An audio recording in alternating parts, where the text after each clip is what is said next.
Comme vous l'avez vous tous suivi, le ministre aujourd'hui de l'Intérieur devait procéder à l'installation du comité de suivi du processus électoral qui est une demande des acteurs politiques.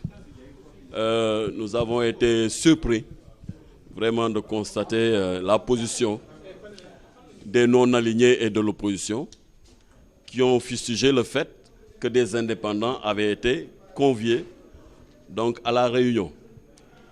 Et j'ai voulu, moi en tout cas, leur rappeler, d'abord les appeler à la raison, et leur rappeler que c'est le peuple sénégalais et la Constitution qui ont consacré la participation des indépendants au processus électoral. Et nous-mêmes, le nouveau code électoral, issu des travaux de révision du code électoral, a consacré la participation des indépendants aux élections et au processus électoral. Donc, c'est les exclure du comité de suivi qui a été gênant. C'est ne pas accepter qu'ils participent au suivi du processus qui aurait été scandaleux. Mais aujourd'hui, qu'ils viennent nous dire que le ministère de l'Intérieur, le ministre de l'Intérieur n'avait pas le droit de convoquer, ou en tout cas d'inviter des acteurs du processus électoral qui se sont identifiés au sein des indépendants, je trouve cela vraiment dommage. Et rappeler que vraiment, aujourd'hui, de plus en plus, l'opposition est en train de s'inscrire dans un torpillage, dans un sabotage donc, du processus électoral. Ce n'est pas la première fois que cela arrive. Chaque fois que le ministre de l'Intérieur convoque, comme vous l'avez vu la dernière fois, ils se sont organisés pour quitter la table de négociation parce qu'aujourd'hui, l'opposition veut avoir un débat bilatéral directement avec le président de la République, ce qui n'est pas acceptable. Et nous, acteurs politiques, avons décidé de poursuivre le travail.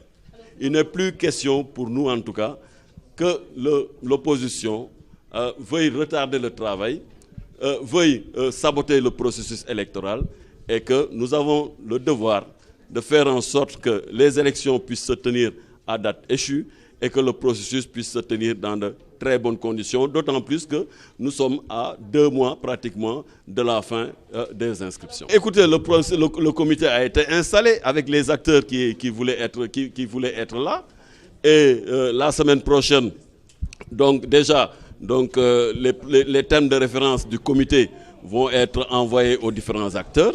La semaine prochaine, nous allons nous retrouver pour continuer le travail. Et dire simplement que ce comité de suivi, en tout cas, est ouvert à tous les acteurs du processus.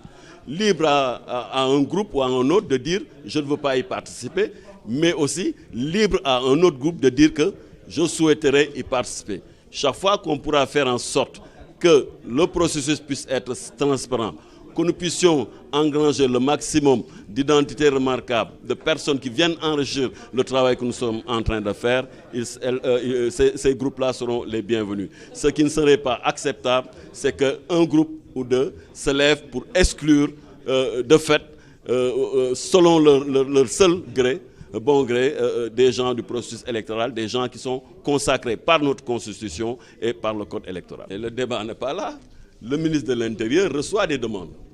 Quand des gens disent qu'ils ne sont plus membres d'un parti politique ou qu'ils représentent aujourd'hui des indépendants, ce n'est pas à nous d'en juger. Ce n'est pas à nous d'en juger. Le ministre, il faut faire confiance au ministère de l'Intérieur pour quand même juger de la qualité des gens et laisser la libre détermination des acteurs politiques pour s'inscrire dans un pôle ou dans un autre pôle. Qu'est-ce qui aujourd'hui peut définir que des gens puissent se retrouver dans un groupe de non-alignés? Qu'est-ce qui le définit? C'est parce qu'ils ont fait le choix simplement de s'inscrire et de s'appeler non-alignés. Il n'y a aucun critère pour dire que tel est opposant, tel est dans le pouvoir et tel autre est non-aligné. Il n'y a aucun critère.